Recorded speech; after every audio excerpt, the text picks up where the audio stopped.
बहुत बहुत शुक्रिया आपका कि आपने एक अहम मौजू पर मुझे बोलने का मौका इनायत फरमाया। और बड़े अफसोस की बात है कि बड़ी धूमधाम से हुकूमत की तरफ से इस बात को रखा गया, मगर 30 से ज़्यादा एमपी यहाँ पर मौजूद नहीं है। मैडम, पहले तो मैं वज़ीर आज़म की इस बात की मजम्मत करता हूँ और उनको बताना चाहूँगा कि जिना के बारे में उन्होंने जो कहा था, हम तो जिना के सख्त मुखालिफ है, इसलिए भारत को अपना वतन माने, मगर 42 में आपके प्यारे वीर और जिना की पार्टी ने नॉर्थ वेस्ट फ्रंटियर, सिंध और बंगाल में मिलकर हुकूमत चलाई और उस हुकूमत ने 1.5 लाख हिंदू और मुसलमानों को अंग्रेजों की फौज में शामिल कराया ताकि वो लड़े। तो किसी शायर ने अच्छा कहा था वजीर आजम के बारे में कि फरेब देकर जमाने को पारसा ना बनिए, इन्हें कहो कि वो बंदा बने खुदा ना बने, अमीर शहर यही चाहता या हजरत कि हमारी चीख गले में रहे सदा ना बने। दूसरी बात मैडम, हमारे वजीर दिफा जनाब राजनाथ सिंह साहब ने बड़ा ही अजीब व गरीब और तकलीफ दे बात कही उम्मुल मोमिनीन के बारे में और उम्मुल किताब के बारे में। उम्मुल मोमिनीन उनको कहते हैं जो हमारे प्रॉफिट मोहम्मद सल्लल्लाहु अलैहि वसल्लम की वाइफ हैं, वो हम तमाम मुसलमानों की माँ, हम उनको तस्वुर करते हैं, मगर हम उनकी इबादत नहीं करते, हम अपनी माँ की इबादत नहीं करते। उम्मुल किताब कुरान है, हम कुरान की इबादत नहीं करते, कुरान अल्लाह का बिजावा कलाम है। तो उसके बारे में भी शायर ने अच्छा कहा कि खबर नहीं जिन्हें अपने दीन व मजहब की, हमें वो दीन का मतलब सिखाने निकले हैं। अहम बात यह है कि मैडम, हमारे मुल्क का आइन का इस लफ्ज से आगाज होता है वी द पीपल। इसका आगाज भारत माता के नाम से नहीं होता है। हमारे संविधान का जो प्रियम्बल है वो क्या कहता है? Liberty of thought, expression, belief, faith and worship. अगर दस्तूर का ये पहला सफा ये बात करता है तो फिर कैसे किसी शहरी को किसी खुदा, देवी, देवता की इबादत करने पर या सजदा करने पर मजबूर किया जा सकता है? आप ही की पार्टी से आज की जो बातें हुई है इसी कब हो रही हैं। हमारे कॉन्स्टिट्यूंट असेंबली में मैडम एक मोहतरमा थी रोहिणी कुमार चौधरी ने एक तजवीज दी थी कि प्रियम्बल में किसी देवी के नाम से शुरू हो। उन्होंने खास तौर से वंदे मातरम का जिक्र किया, मगर उसको कबूल नहीं किया गया। फिर केवी कामत साहब ने एक तजवीज दी कि इट्स सिटीजन्स को बदलकर हर सिटीजन्स किया जाए और खुदा के नाम से शुरू किया जाए, वो तरमीम को मुस्तरद कर दिया गया। हमारे संविधान का उसूल यह है कि भारत क्या है, उसकी अवाम है, अवामी कानून की मुसन्निफ है, अवाम की मर्जी से सबसे बालातर है, अवामी हाकिम है। मुल्क किसी खुदा, देवी, देवता, मजहबी इलामत के नाम से नहीं चलता, ना मुल्क किसी एक मजहब की मिल्कियत है। इसीलिए बाबा साहब अंबेडकर ने क्या कहा था, उन्होंने मदर इंडिया के नजरिए को मुस्तरद किया। बाबा साहब ने एक नई इस्तिलाह वजह कर दी और कहा कि भिक्षित भारत, यह बाबा साहब अंबेडकर ने कहा। अब मैडम, अगर मजहबी आजादी इस आइन का बुनियादी उसूल है तो सवाल यह पैदा होता है कि उस वक्त हमारे जो कॉन्स्टिट्यूंट असेंबली के प्रेसिडेंट थे जनाब राजेंद्र प्रसाद साहब ने किस बुनियाद पर वंदे मातरम को कौमी तराना करार दिया? ना तो कोई सेक्युलर रेजोल्यूशन है इसके बारे में। मैडम, मैं आपको बताना चाहूंगा कि जुडिशरी क्या कहती है। बीजू इमैनुअल केस है 1986 का, जिसमें जिहोवा विटनेस ने कहा कि मैं नेशनल एंथम के वक्त खड़े रहूंगी, पढ़ूंगी नहीं। सुप्रीम कोर्ट ने कहा कि उसने कोई गुनाह नहीं किया। वहीं एक 2017 का केस है अश्विनी उपाध्याय का केस सुप्रीम कोर्ट का, उन्हें कहा गाइडलाइंस दिए जाएं वंदे मातरम पर, सुप्रीम कोर्ट ने नहीं कह दिया।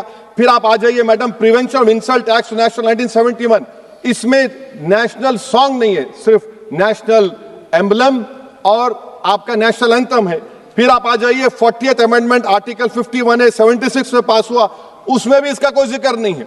मैडम, मैं आपके सामने बताना चाहूंगा कि हमारा भारत एक इसका मजमुआ क्या है। इसमें हिंदू है, मुसलमान है, सिख है, ईसाई है, जैन है, एथिस्ट है, मेहनत कश है, किसान, गरीब, मजलूम और दलित है।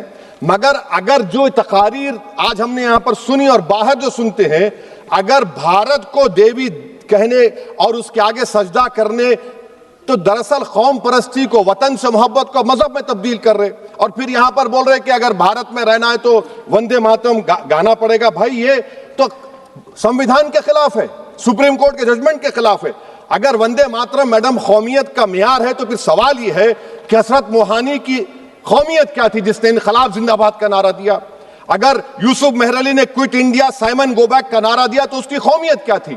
अगर हैदराबाद से मौलवी अलाउद्दीन जो मक्का मस्जिद का पहला मुजरिम है काला पानी में, और तुरेबाज खान जो मारकर लाश को लटका दिया गया था हैदराबाद में 8 दिन तक, उसकी कौमियत क्या थी? अगर इनायतुल्लाह काफी जो जिहाद का फतवा अंग्रेजों के खिलाफ दिया मुरादाबाद में, जब उनको 2 दिन में फांसी की सजा दी गई, और जब फांसी की सजा के ओर जा रहे हैं तो इनायतुल्लाह मौलाना काफी की जबान पर क्या था? वो रसूलुल्लाह हमारे प्रॉफिट की नात पढ़ रहे थे। क्या पढ़ रहे थे? कोई गुल बाकी रहेगा ना चमन रह जाएगा, पर रसूलुल्लाह का दीन हसन रह जाएगा। तो उनकी कौमियत क्या थी? माल्टा की जेल में महमूदुल हसन, हुसैन अहमद मदनी 6 महीने माल्टा की जेल की ग्राउंड में पड़े रहे, उनकी कौमियत क्या थी? अल्लामा फजल खैराबादी का वो सल काला पानी का पुकार पुकार कर से पूछ रहा है, जो वहीं पर मर गए, खबर वहां पर है, बताओ मेरी कौमियत क्या थी? मैडम, मैं एक मुसलमान हूं, मैं इस्लाम को मानने वाला बावकार इंसान हूं, और मेरे मजहब की बुनियादी तालीम तौहीद है, ला इलाहा इल्लल्लाह, नहीं है कोई खुदा सिवा अल्लाह के। और कुरान में अल्लाह क्या बोल रहा? इय्याका नाबुदु इय्याका नस्तईन, तुम मेरी इबादत करो, मुझे मानो। मुझे कहां से मिल रहा? आर्टिकल 25 से मिल रहा है। मुझे कहां से मिल रहा है? Liberty of thought, expression, belief, faith and worship से मिल रहा है। तो इसको जोड़ना ये बहुत ही खतरनाक होगा। और हमारे प्रॉफिट मोहम्मद सल्लल्लाहु अलैहि वसल्लम जब मदीने को गए तो उन्होंने उस वतन के लिए दुआ की, कहा कि अल्लाह मदीने की मोहब्बत हमारे दिलों में और इजाफा कर दे, मक्के से ज्यादा कर दे। तो ये इस्लाम, मुसलमान होना, हमारे ईमान में मुल्क की मोहब्बत बीच में नहीं आती, और मुल्क से मोहब्बत है और रहेगी हमेशा, क्योंकि ये अजीम कुर्बानियां यहां पर शामिल है जिन्होंने जंग आजादी में हिस्सा नहीं लिया। आज अगर वो वतन की मोहब्बत का दर्ज देंगे तो बड़ा गलत होगा। मैडम, मैं आपके सामने एक चीज पढ़ूंगा। 1937 रविंद्रनाथ टैगोर ने लेटर लिखा सुभाष चंद्र बोस को, मैं सिर्फ किसी ने नहीं पढ़ा ये। क्या कहा टैगोर साहब ने? But parliament is a place of union for all religious groups and there the song cannot be appropriate. When Bengali Muslims show sign of stubborn fanaticism, we regard it intolerable. When we too copy them and make unreasonable demands, it will be self-defeating. ये मैं इसको ले करूंगा madam, आप देख लीजिए। फिर दूसरी तरफ मैडम आप आ जाइए, मैं यहाँ पर बैठकर, हाँ, जितने तकारीर यहाँ पर हुए सब जनगण मन पर तनकीद किए। तो मैडम मुझे ये कहना पड़ेगा कि जनगण मन पर आप लोग इतनी तकलीफ क्यों उठा रहे हैं? आखिर इतनी तकलीफ क्यों है? तो मैं जब जाकर देखा तो मुझे 28 दिसंबर का ऑर्गेनाइजर मैगजीन का आर्टिकल मिला, जिसमें ऑर्गेनाइजर लिखता है कि what is the moral sanction behind government choice of Jana Gana Mana, except that it can be made an item of entertainment at the sumptuous parties thrown by government officials. आप बताइए, इसका बोलेंगे आप? और फिर उसके काइंड कैसा करते हैं? It will mean we can not love our motherhood. Madam please, it will mean that Vande Mataram is buried alive with the word Jan Gan Mana on the tombstone, for the tomb will also be of Jan Gan Mana of the will of the people. इस पर आप क्या बोलेंगे? Madam, मैं आपको ये बताना चाह रहा हूं कि वतन की मोहब्बत हमारे लिए बहुत अहम है, मगर ये बताइए हमको कि अभी मैडम यहाँ पर आनंद मठ के बारे में बहुत कुछ कहा गया। मैं सिर्फ 2 मिसालें आपको देता हूं। आनंद मठ के पेज नंबर 70 और 80 को पढ़ लीजिए। इसके बाद सनातन जहां मुसलमानों के घर पाते थे, इन्हें आग लगा देते थे। आप पेज नंबर 98 पढ़िए। हमें सिर्फ इन मुसलमानों को जड़ से खत्म करना है, क्योंकि खुदा के दुश्मन बन चुके हैं। फिर आप पेज नंबर 115-16 दीजिए। फिर मुख्तलिफ इलाकों में मुसलमानों को सजा देने के लिए भेजे जाते, जहां मुसलमान आबादी नजर आती जला दिया जाता। फिर आप देख लीजिए मैडम, सफे नंबर 120 पेज 120, बंकिम लिखते हैं कि सनातियों को मालूम नहीं था कि अंग्रेज हिंदुस्तान को निजात दिलाने वाले हैं। ये आप क्यों कर रहे हैं? अब आप मैडम, मैं आपको पेपर्स दे कर दूंगा। मैडम, भारत में हमारी आजादी इसलिए आई और बरकरार रही कि हमने मुल्क और मजहब को एक चीज नहीं बनाया। हमने ऐलान किया कि हमारी मुल्क मुख्तलिफ तबकात मज़ाहिब पर मुश्तमिल है। हमारे मुश्तरका तकदीर हमारी कौमियत का सरचश्मा है। यह खास जबान, सकाफत, मजहब नहीं है। अगर वंदे मातरम का मतन कौम और मजहब को एक बना देता है, अगर हम इसे टेस्ट बनाते हैं वफादारी का, तो फिर मान लीजिए कि यह गांधी, अंबेडकर, टैगोर, बोस और लाखों आजादी के सिपाहियों की सोच को छोड़कर गोडसे की सोच की हिंदू कौमी परस्ताना, मैडम खत्म कर रहा हूं, कौमी हिंदू कौम परस्ताना को अख्तियार करेंगे। मुझे वतन से बेइंतहा मोहब्बत है मैडम, और इंशाल्लाह हमेशा रहेगी।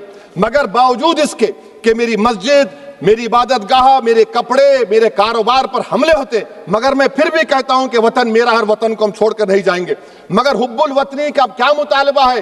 हुब्बुल वतनी ये कहता है कि वतन से मोहब्बत है तो जुल्म को खत्म करो, गरीबी को खत्म करो, बेरोजगारी को खत्म करो, जबर का खात्मा करो, अमन का गहवारा बनाओ, पाकिस्तान की दहशतगर्दी को खत्म करो, एक्सप्लॉयटेशन को रोको, शरारत को रोको, मुल्क के खिलाफ की जाने वाली साजिश खत्म करो।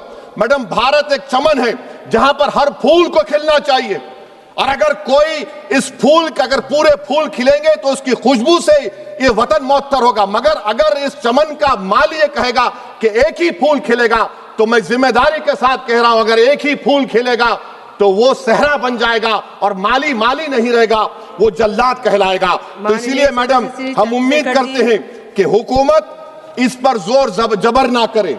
मेरा राइट है, यकीनन मैं जानता हूं कि आजादी के लड़ाई में वंदे मातरम का नारा था, मगर अगर आप इसको जबर करेंगे तो ये संविधान के खिलाफ है। वफादारी का सर्टिफिकेट हमसे मत लीजिए मैडम, खत्म कर रहा हूं, वफादारी का सर्टिफिकेट हमसे मत लीजिए।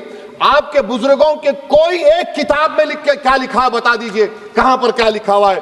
तो मैं मैडम मैं इस शेर पर अपनी बात को खत्म कर रहा हूं मैडम, मैं इस शेर पर अपनी बात को खत्म कर रहा हूं मैडम, मैं अपनी बात को खत्म कर देता हूं मैडम, क्योंकि आप बहुत जल्दी में हैं। कि भारत जिंदाबाद, हिंदू मुसलमान जिंदाबाद, दलित जिंदाबाद, ईसाई जिंदाबाद, आदिवासी जिंदाबाद, जो किसी खुदा को नहीं मानते वो भी जिंदाबाद, और मैडम सब पिछड़ा सब आ गया इसमें। तो हम उम्मीद करते कि इस रूह को आप समझेंगे अगर आप सिर्फ अपनी आइडियोलॉजी को लेकर चलेंगे। और आखिर में मैडम, जनाब बंकिम चंद्रा साहब के बारे में मैं आपके सामने डॉक्यूमेंट लेकर रहा हूं कि उन्होंने बीए का एग्जाम पास नहीं किया था, 7 मार्क्स से फेल हो गए थे, ये भी रख रहा हूं। तो आप जिसको लिटरेरी जायंट बता रहे ये नहीं है। बहुत बहुत शुक्रिया मैडम। धन्यवाद सभापति महोदया। मैं इस सदन का ध्यान